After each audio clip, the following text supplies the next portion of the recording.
de siempre. Bueno, pues muy buenas noches.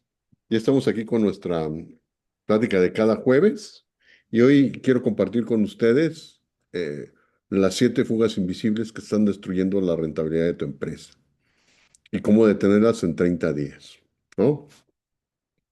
Bueno, oh, ay Dios. Eh, Muchas organizaciones, el problema no está en vender más, ¿no? Digo, aunque ayuda, pero el verdadero desafío está en detener las fugas que ya se tienen dentro de la operación de la organización. Estas normalmente son silenciosas, constantes y desgraciadamente profundamente costosas. No se alcanzan a ver de manera rápida e inmediata en los reportes tradicionales, pero se ven en la liquidez, en los inventarios, en los tiempos de entrega por supuesto en la rentabilidad. ¿Ok? Bien. Entonces, estas son, ¿no? Número uno, inventarios muertos o inflados. ¿Qué tenemos aquí? Capital atrapado que tienes que mover. ¿Ok? Muchas organizaciones acumulan inventario por si acaso, ¿no?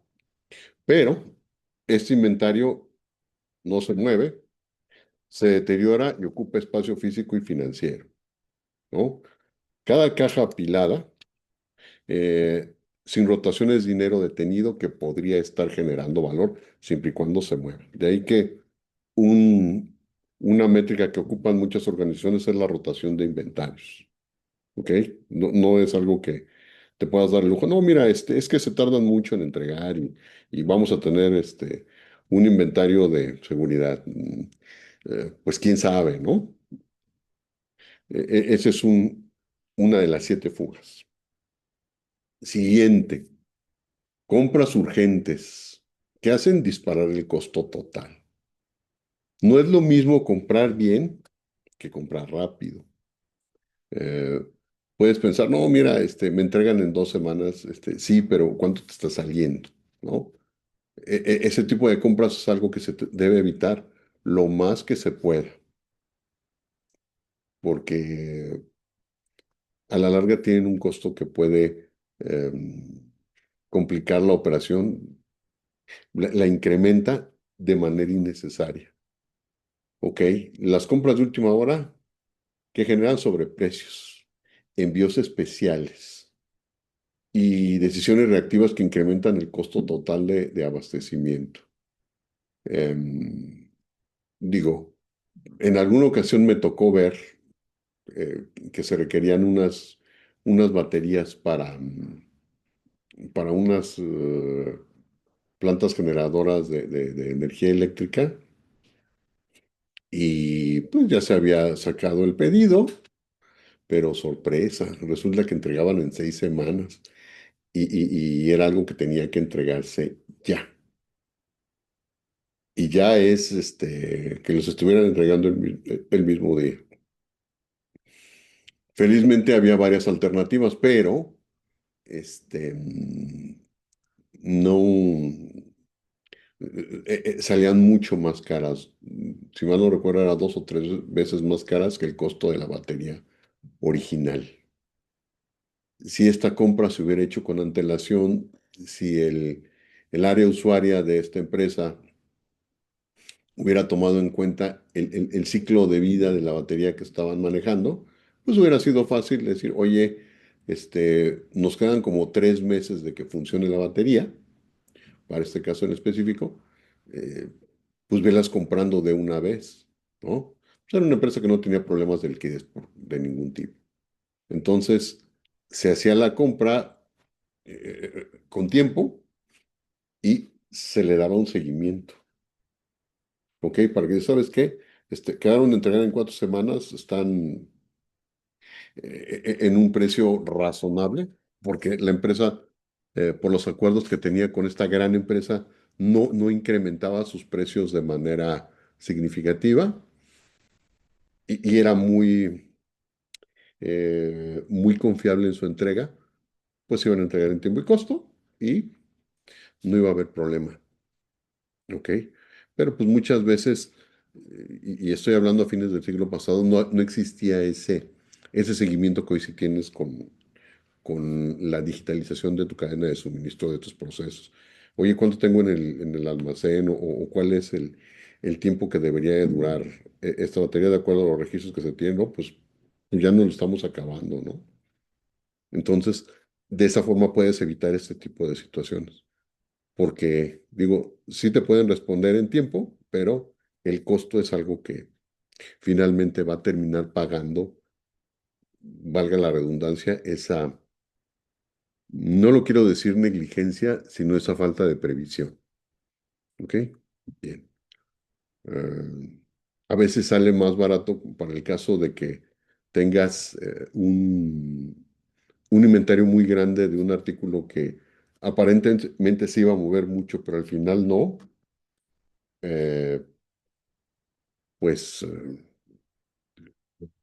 a veces sale más barato regalarlo, ¿no? Que, que seguirlo teniendo ahí. Máximo si ya tienes la evidencia, sabes que esta cosa no se va a mover ni de chiste, porque no funcionó como esperábamos, porque no fue compatible con nuestra red. Y entonces, pues lo mejor es eso, ¿no?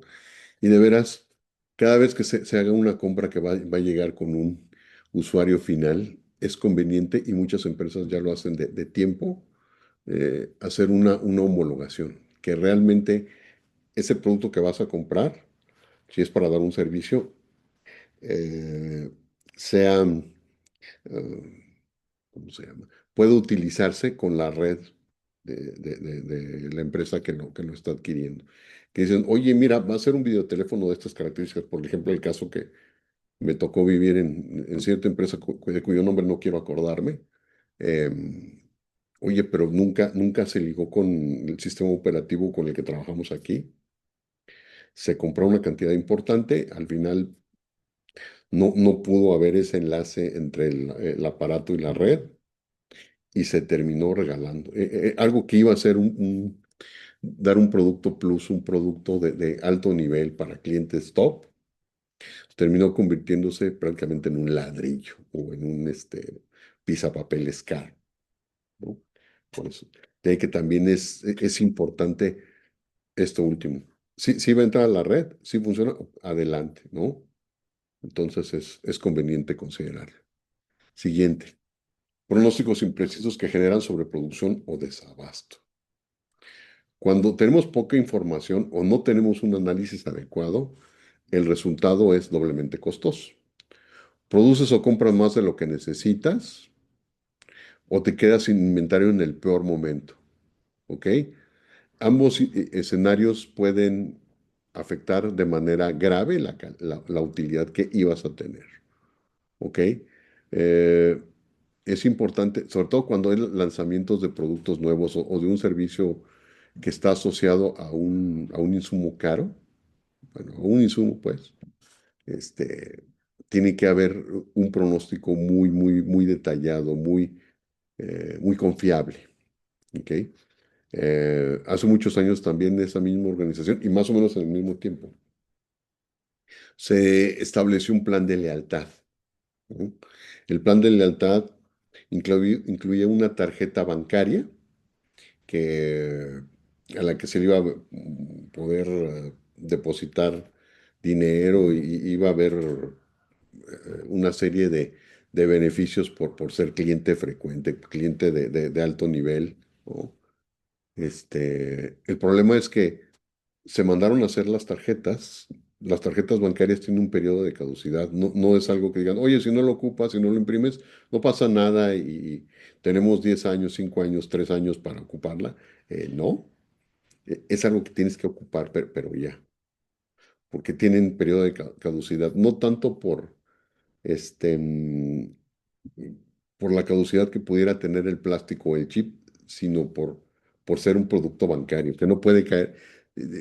Se es muy estricto en la gestión, en el uso, en la disposición de este tipo de productos, ¿no? Entonces, ¿qué pasó? Pues resulta que al final del tiempo, si mal no recuerdo, fueron unos 2 años, 3 años, la mentada tarjeta jamás se movió, ¿no? Eh, Nunca hicieron una buena campaña de marketing para incentivar el uso, para que de veras la gente supiera de qué se trataba y alrededor de varias decenas de millones de dólares se fueron directamente a la basura, ¿no? ¿Por qué? Porque se compró algo que finalmente el cliente nunca le dio el sentido y le costó el puesto a un directivo de alto nivel en esa empresa, ¿no? Y el otro, pues, si no compras en tiempo eh, y estás confiado de que tienes los insumos que requieres para producir los bienes que vas a vender o el servicio que vas a prestar, eh, llega este momento. Hoy quiero pensar que es cada vez más complicado que esto pase, porque hay, sobre todo en las empresas grandes, tienen eh, muchas formas de revisar. ¿Ok? Están los pronósticos que hay áreas encargadas para ello. Eh, el- los inventarios, quien tiene acceso a ellos, pues puede ver que efectivamente hay materiales para seguir prestando el servicio, pero para el caso de una pequeña y mediana empresa, no necesariamente es así. Por eso es importante decir, oye, pues ¿cuánto tenemos? Y no me refiero a que tengas hojas de Excel que estés pasando a revisar todos los días. Quizá muy al principio funcione, pero sí requieres tener esos pronósticos, como dirían en una empresa donde trabajé mucho tiempo, bien planchados para que finalmente se tomen decisiones, ¿no? Y tiene que ser preferentemente información real, información ahorita, al momento que estás eh, revisando qué es lo que requieres, ¿ok? Y em, y los consumos también que estén actualizados para poder hacer los movimientos que se requieran, para que evites ese tipo de situaciones. Ay, pues el pronóstico no era tan certero. Uf, pueden pasar las dos cosas. O produces de más pensando que lo vas a ocupar en algún momento, o eres demasiado conservador y no tienes lo suficiente para producir lo que requieres. Siguiente, lead times variables sin control. Si no sabes cuándo llega algo, tampoco puedes planear la producción, las entregas o los compromisos con clientes. La variabilidad es uno de los mayores enemigos operativos, ¿no? Em, por ejemplo, algo que va muy asociado a las entregas es el Incoterm. Bueno, dependiendo de dónde lo traigas. Si es DDP, bueno, si te dicen 4 semanas, si es en condiciones DDP o Incoterm DDP, quiere decir que justamente a las 4 semanas te entregan. Pero si resulta que es Xworks, el otro lado de la moneda, la parte mm, más contraria, sí, el otro lado de la moneda, el otro extremo, es el tiempo que se tardan en producirlo más, el traslado y toda la tramitología que tiene que seguir esa carga para que llegue a tus almacenes, ¿no? No es nada más, oye, están un par de días en la aduana, no. Es en lo que, si lo traes de Asia, por ejemplo, el tiempo que tardan en encontrar un barco que lo traiga, el tiempo, obviamente el tiempo de traslado internacional, el tiempo que llega al suelo mexicano, el tiempo que tardan en sacarlo de la aduana, la desconsolidación, el tiempo que tardan en subirlo a un transporte para que de ahí te lo lleven a tu almacén o centro de distribución o instalación donde lo requieran, ¿no? Eso es algo que tienes que darle el seguimiento adecuado. Eh, Normalmente, y ya ahorita, muchas organizaciones tienen esa visibilidad para saber en qué fase está la entrega de determinado bien o servicio, bien que se está adquiriendo, ¿no? Entonces, sí es fundamental. Pero, repito, las organizaciones pequeñas y medianas no necesariamente cuentan con estas herramientas para dar seguimiento. De ahí la importancia de su digitalización. Si una empresa no digitaliza mínimamente mm, por lo menos una parte de su cadena de suministros, entrada, entregas y recepción de insumos y o productos terminados, difícilmente va a poder sortear este tipo de situaciones.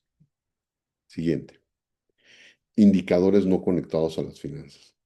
Ok, alguien diría KPIs, no todos los indicadores son KPIs.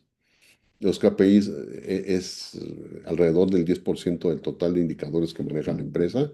Son los maneja personal directivo o a nivel vicepresidente, presidente de la empresa, y son un máximo de 10%, ¿no?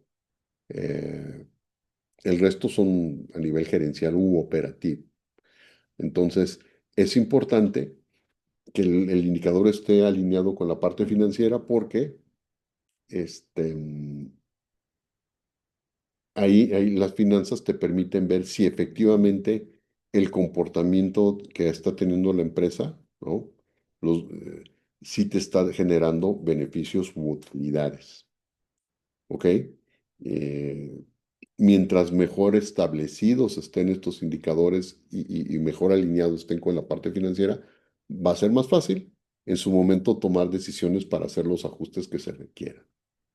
No es algo que pueda dejarse a la ligera cuando se establece el conjunto de indicadores que va a ser utilizado en la empresa. Es indispensable que esté no solo el área operativa, tiene que estar el área operativa, el área de finanzas y contabilidad, el área de ventas, el área, eh, todas las áreas que estén, el área de capacitación y desarrollo, así como también el directivo que tiene esta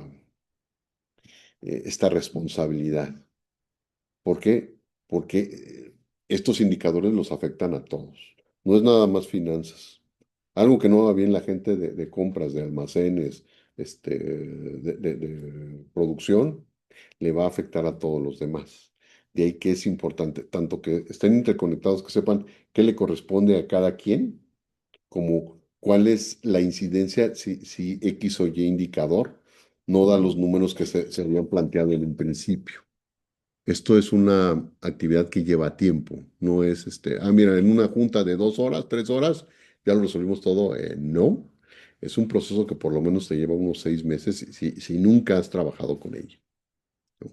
Entonces, es importante que las empresas empiecen sobre todo las pequeñas y medianas, las grandes no deberían tener este problema, pero eh, es importante que sepan que esto no puede ir aparte.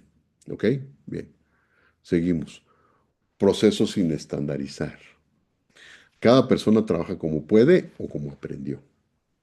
De ahí la importancia también que cuando se mapea un proceso quede debidamente establecido, que sepa eh, qué errores o cuellos de botella se pueden presentar en todo, en el proceso global, en el proceso macro, y ver de qué manera se resuelve.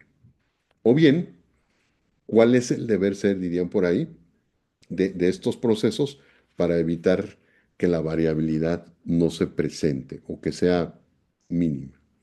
Y déjenme compartir un ejemplo de variabilidad, ¿eh? Y esto qué importa, no nos importa y mucho. Miren, aquí lo tengo. Resulta que tienes dos proveedores, ¿no? Uno es Dawson Supply Incorporation y el otro es Clark Distributors. ¿Ok? Lado izquierdo, la gráfica de barras de Dawson Supply que maneja entregas entre 9 y 11 días, ¿no? Y la otra, JC Clark Distributors, que igual te puede entregar en 7 días como te puede entregar en 15. ¿Ok? Si hacemos el cálculo correspondiente, tenemos que eh, el promedio de ambos proveedores es el mismo, 10.3 días. ¿Ok? Sumas 11 más 10 más 9 más 10 más 11 más 11 más 10 más 11 más 10 más 10, entre 10 te da 10,3 días. El otro también, 8 más 10 más 13 más 7 más 10 más 11 más 10 más 7 más 15 más 12 te da 10,3. Pero, si se fijan, la variación es importante. ¿Ok?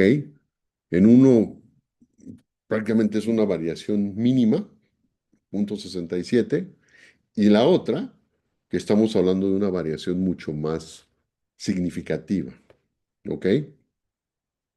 Entonces, la media es 10,3, pero puedes tener 10,3, 12,88, la más larga, y 10,3 menos 2 es igual a 8,3, 7 y fracción. ¿Ok? Entonces, esto es un problema. Eh, ¿Cuál de los dos proveedores elegimos? Yo me iría con el primero, porque tiene una variabilidad mínima, y aquí se ve perfectamente. El otro, el otro necesita ejecutar acciones, mejorar sus procesos de tal suerte que puedan reducir esa variabilidad de manera muy sustancial. Si llegaran a algo todavía mejor, o al menos muy parecido a lo del primer proveedor, eh, estarán adquiriendo una mayor confiabilidad. De otra forma, te pueden entregar en 7 días, te pueden entregar en 2 semanas, en una quincena. Y eso, pues, a la larga no funciona, porque muchas entregas, este, no te sirven si entregas antes, pierdes confianza, pues, ¿ok? Y nadie en su sano juicio trabajaría con un proveedor que maneja esa problemática, ¿ok? ¿No? Entonces, mucho ayuda tener procesos estandarizados, porque sabes cuánto te vas a tardar o cuánto deberías de tardarte, y la variación va a ser mínima. Y obviamente la cantidad de errores, cuellos de botella que se presenten, también serán mínimos. Bien. De trabajos en logística y operaciones, errores en pedidos, devoluciones, resultados urgentes, fallas en documentación. Todo retrabajo significa un doble esfuerzo y doble costo, ¿no? Casi siempre pasa desapercibido hasta que llega a finanzas. Hace muchos, pero muchos años, estaba yo empezando en el TEC y dije, oye, me gustaría estudiar un poquito de finanzas, ¿no? Y platicando con el, en ese tiempo, director de la maestría en finanzas en el TEC, en Campus Santa Fe, me decía que uno como administrador tiene el discurso, y decía bien el hombre, para, para seducir, para convencer al cliente o al directivo. Pero necesitas a fuerza el número para decir, podemos manejarlo de esta forma, sí, se dan estos números, se dan estas condiciones, o estamos llegando a esto, ¿ok? Eso le da más am, asertividad, más contundencia al argumento que se está ofreciendo. De otra forma, eh, son puras palabras al aire, ¿ok? Y diría un viejo profesor mío, para dar resultados. Eh, y déjenme contar una anécdota de ese tiempo. Había un profesor de una materia que para la carrera era una de las más duras, que le teníamos, no miedo, le teníamos terror.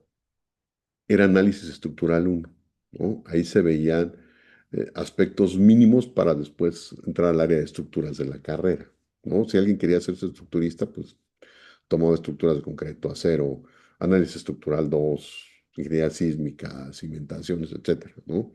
Entonces esta materia era fundamental. Y cualquier ingeniero civil de la UAM sabe a qué me refiero, incluso de algunas otras universidades. Entonces decía, profesor, reprobé porque tenía mal un signo. El profesor contestaba, ¿y eso qué?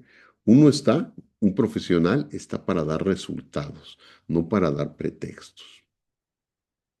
Entonces, eh, de ahí la importancia del cuidado de estos detalles finos, que son los que pueden hacer la gran diferencia entre una empresa que crezca que se desarrolle, que permanezca en el tiempo, que genere rentabilidad y obviamente tenga flujo que lo mantenga operando diariamente. Aquellas empresas que digo, oye, el flujo está llegando, debería llegar cada semana y está llegando cada dos, cada tres, y estamos teniendo que obtener recursos de otra parte más caros para poder mantener nuestra operación medianamente, eh, medianamente y razonablemente bien. ¿Ok? Entonces, si uno cuida esto, ¿no? Eh, el resultado se va a ver reflejado en la parte financiera. ¿Ok? No es algo que se pueda soslayar, no es algo que se pueda hacer a un lado.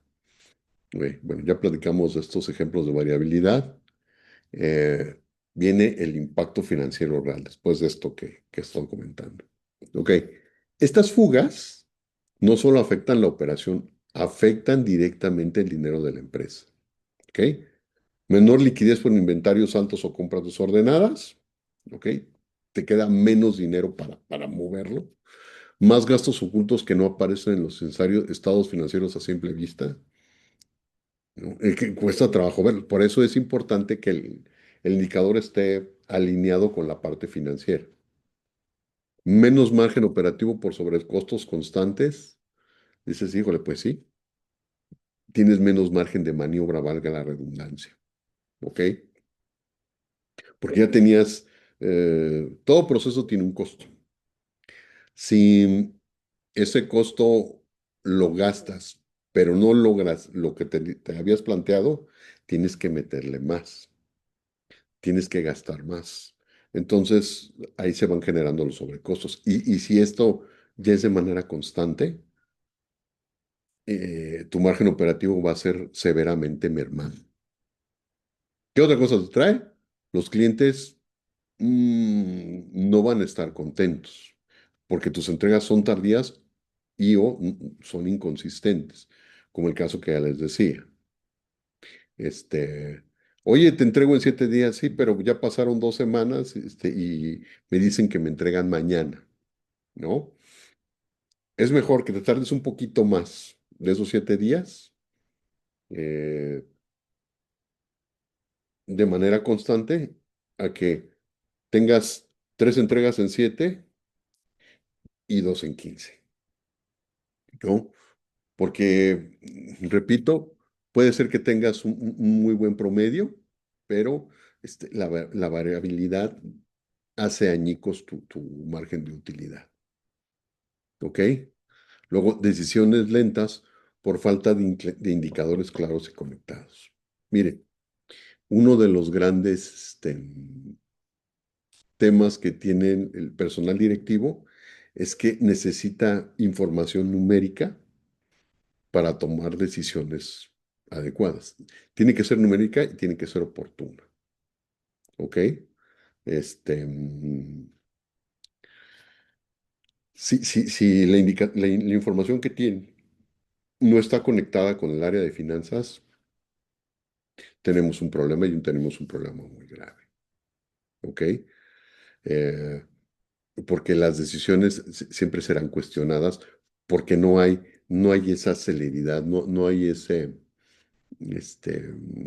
esa información razonablemente actualizada para tomar decisiones, ¿no? Y no se pueden estar esperando a cada corte, porque en el inter entre corte y corte pueden pasar mil cosas que no se alcanzan a ver, ¿sí? Entonces, el uso de indicadores que estén asociados o alineados con la parte financiera es fundamental. ¿Qué es lo que pasa con todo esto? Se reduce la rentabilidad y nadie se va a dar cuenta hasta que ya es demasiado evidente. Cuando ya es demasiado evidente, damas y caballeros, esto ya es tarde, ¿no? No es algo, no es algo sencillo de manejar. Entonces, ¿de qué manera podemos detener esto en 30 días? Eh, Estas fugas se pueden controlar rápidamente con una metodología clara. ¿Ok? Uno, diagnóstico rápido. Vamos a ver dónde se escapa el dinero y qué procesos generan variabilidad. De ahí la importancia de tener mapeados correctamente todos los procesos que ocurren dentro de la organización, que estén bien mapeados, que estén bien asociados a cierto tipo de métricas de acuerdo a lo que vas a estar haciendo en cada parte del proceso.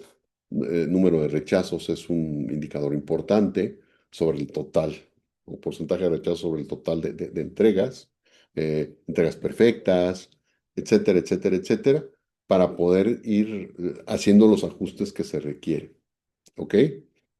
Siguiente, un tablero ejecutivo de indicadores. Y nótese, digo indicadores, no digo KPIs.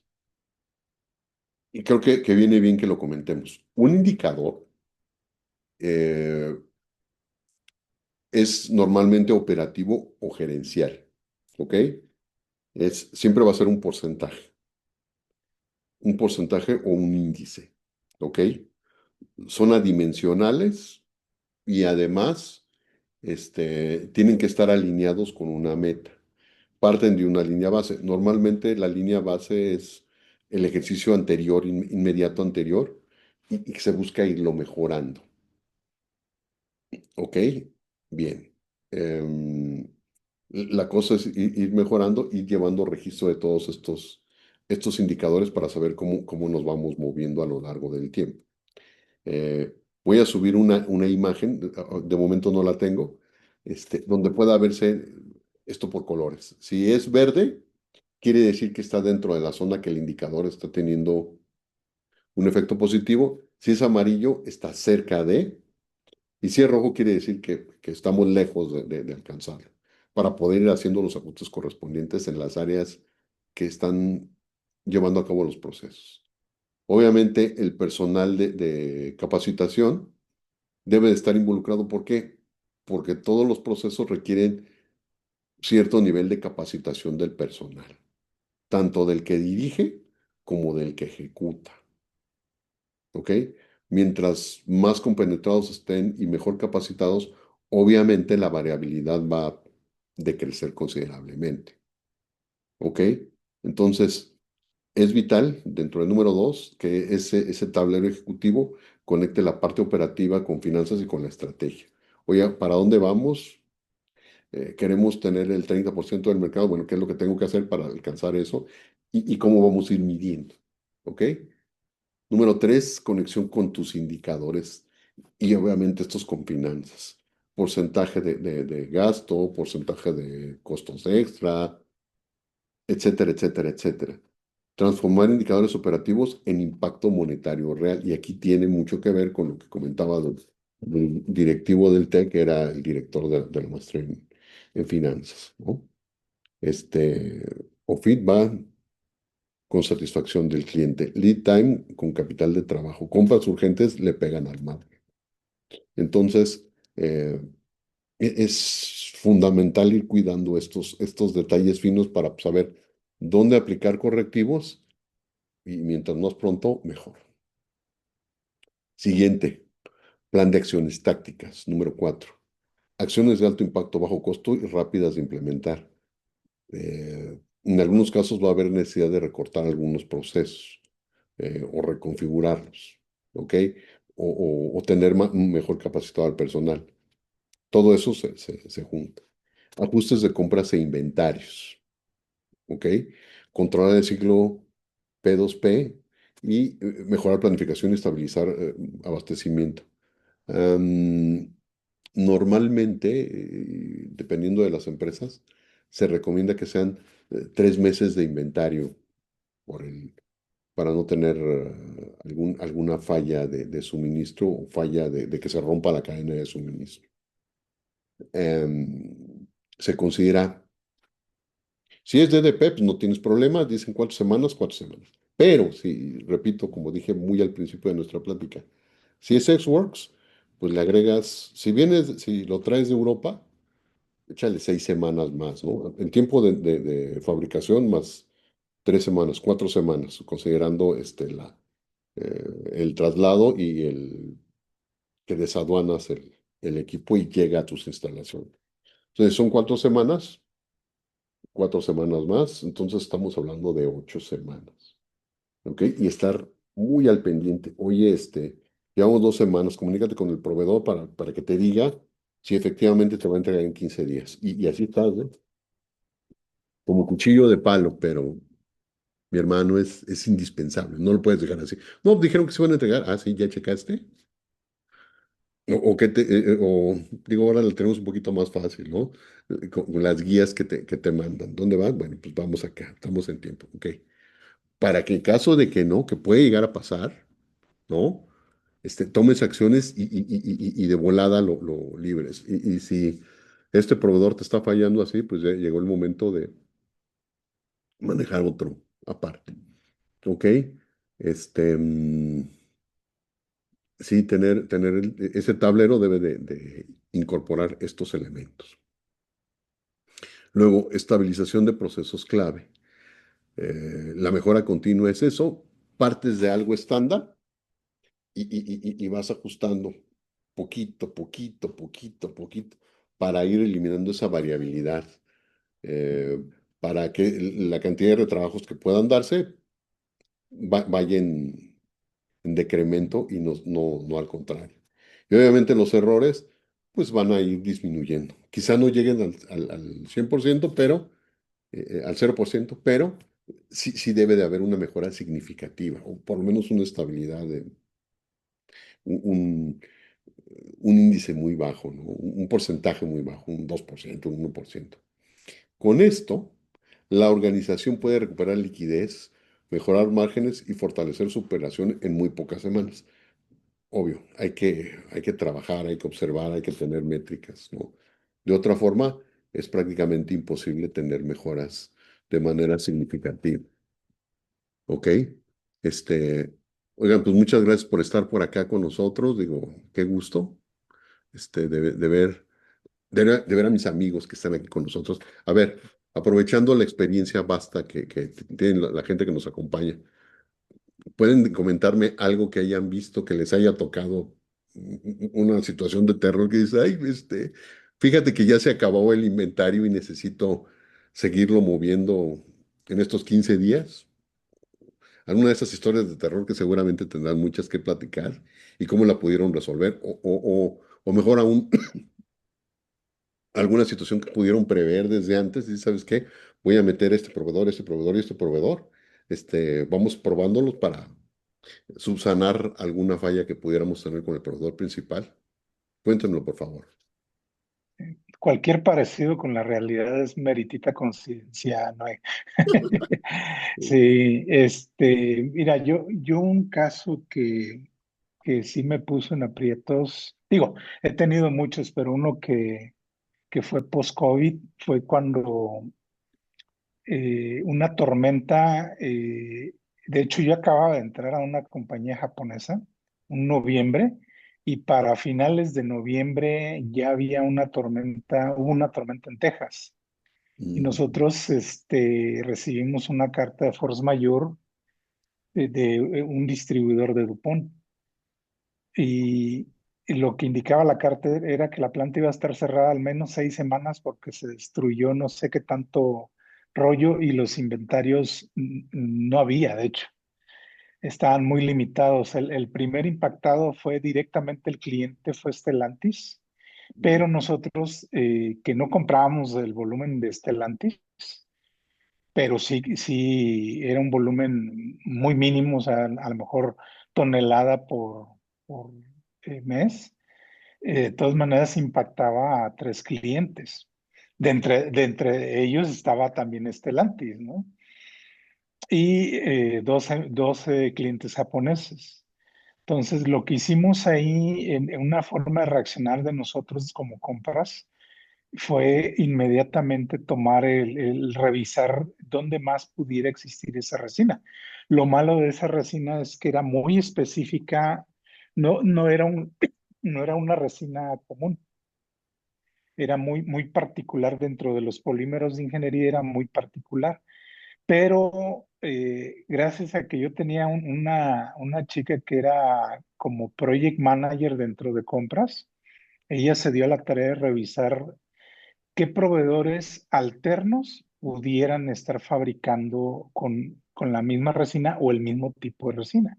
Y Mm. efectivamente encontramos que para los mismos clientes estábamos usando una resina fabricada en China, pero que ya estaba disponible en las Américas. Ay, qué padre. Inmediatamente me encontré tonelada y media en Minnesota, creo, o en Chicago, y tuve que tocar puertas porque el proveedor que la vendía, no lo teníamos como, era un distribuidor que no lo teníamos dado de alta, pero sí, yo le tuve que hablar al presidente de esa organización y se molestaron los de México.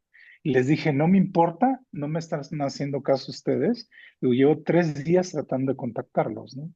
Claro. Logramos hacer toda esa sinergia y en 2 semanas ya teníamos el material en planta. Wow. El tema está en que para Nissan inclusive era el primero que se le acababa en la cadena de suministro, se le acababa todo el inventario. Y como todos recibieron esa carta de force majeure, pues todo el mundo tuvo que apoyar en el proceso de validación. Pero el as bajo la manga de nosotros fue, oye, yo ya te vendo este otro producto con esta resina, por lo tanto, las pruebas de validación solo van a ser tanto en tu carro como en mi línea de ensamble. No vamos a meter a pruebas de vida, porque ya me venías validando esa resina en otros proyectos. Y todo mundo aceptó, ¿eh? Si no, nos hubiéramos tardado 6 meses en No, qué esto. horror, no sé. Cuestión de 3 semanas, a Nissan duramos, creo que al tercer día que se les acababa, nosotros llegamos con nuestro primer lote de producto. Y los demás ya fueron en cadena, ¿no? No fueron tan afectados, pero sí fue un susto porque al final del día casi siempre tienes el problema con un cliente, nunca con tres a la vez. Y sí fue un tema, pero nos ayudó bastante el mismo proveedor. Y bueno, el proveedor como que no fue muy amigable, digo, raro para ser un distribuidor. Sin embargo, así yo ya conocía a la empresa que lo fabricaba. Entonces Mm, yo por separado me di a la tarea de trabajar con ellos para que mantuvieran un embarque directo con ellos. No, no, yo les dije, yo no quiero trabajar con un distribuidor. Digo, porque para sí, empezar, mira, me tomó cerca de 2 semanas un producto que ellos tenían de disponibilidad inmediata. no, Sí, pues, entonces fue un reto, ¿no? Al final del día. Y bueno, es padre con ese tipo de proyecciones que, como lo explicaste, donde pues puedes tener un caos sin deberla ni temerla, ¿no? sí, claro. Y pues de ahí viene la planeación del sourcing estratégico, ¿no? Donde te pones a desarrollar proveedores y nosotros la ventaja en automotriz es que la mayoría de los proyectos se te dan esa oportunidad, esa flexibilidad inclusive de exponer un proveedor nuevo en automático, ni siquiera, digo, tienes que seguir todos los protocolos, pero la ventaja que te da es que al ser un proyecto nuevo, pues tú cotizas con muchos proveedores nuevos, ¿no? Y de ahí vas recalculando el mapeo de todos tus proveedores para que vayas dándoles su carga de trabajo, ¿no? De hecho, casi siempre uno define la capacidad con la que quieres trabajar con cada uno de ellos. Básicamente esa es mi historia de terror. Wow. Pues sí, muchos, tengo que tenemos algunas, ¿no? Pero finalmente quiero creer que es eh, una característica que tenemos los hispanohablantes, particularmente los mexicanos, que siempre encontramos la manera de sacar adelante este tipo de situaciones, ¿no? Correcto. Alguien más, creo que por ahí estaba Alex, digo que comente algo que tenga por ahí, alguna de estas historias de pavor que llegamos a tener. Gracias, Mario. Sí, ¿sí me escuchan? ¿Cómo están? Sí, Buenas sí, sí, noches. sí, muy buenas noches. Sí, buenas noches, Alex. Pues básicamente lo que comentaba hace rato, Noel, de los pronósticos, ¿no? En mi experiencia, siempre he pensado que es el detonador de toda la cadena de suministro y la verdad es que sí, pues el eslabón que es el con el que inicia todo el proceso, por ejemplo, en mi experiencia, el SNOP, el IBP, el SIOP, estos procesos integrales que, como digo yo, inician con un pronóstico, pues que tiene que ser aceptable, asertivo, confiable, alcanzable, realista. Si no se tiene bien establecido un proceso para construir un pronóstico asertivo, pues obviamente todos los eslabones en la cadena se van a ver sin lugar a duda afectados. Eh, eh, Aquí, por ejemplo, lo que me ha pasado en la industria farmacéutica es que derivado de licitaciones que se hacen con el gobierno, pues tienes un periodo de reacción muy corto y pues tienes que apostar a ver si compras ingredientes activos, excipientes, químicos, con la finalidad de ganar esa licitación. Y está el peor de los dos mundos, ¿no? Por un lado, pues si ganas la licitación, pues el gobierno te exige entregar de manera inmediata productos, ¿no?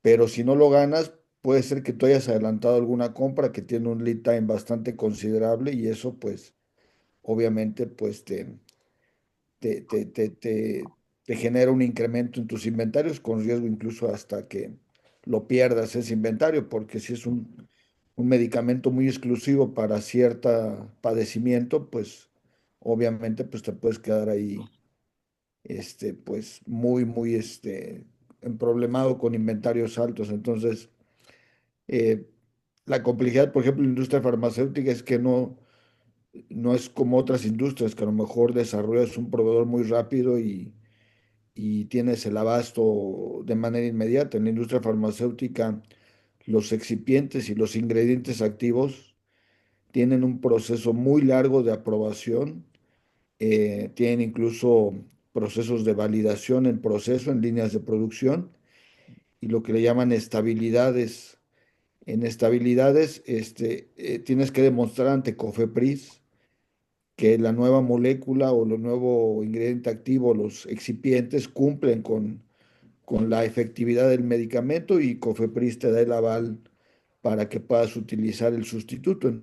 Y todo eso, al final de cuentas, cuesta mucho porque tienes que fabricar lotes exclusivos para meterlos, para validar tus procesos y para después meterlos a estabilidades, que en estabilidades te puedes llevar hasta 6 meses o 12 meses, dependiendo el producto, y eso obviamente pues cuesta al final del día. Entonces, en la industria farmacéutica no es tan sencillo, no es imposible, también hay maneras de poder cumplir con la regulación o la normatividad de COFEPRIS y de algunas entidades regulatorias o normativas a lo largo alrededor del mundo, como la FDA, INVIMA en Latinoamérica y otras agencias de regulación de medicamentos, que puedes, mediante estudios científicos, pues demostrar que la sustitución que estás haciendo puede atender de manera efectiva, pues el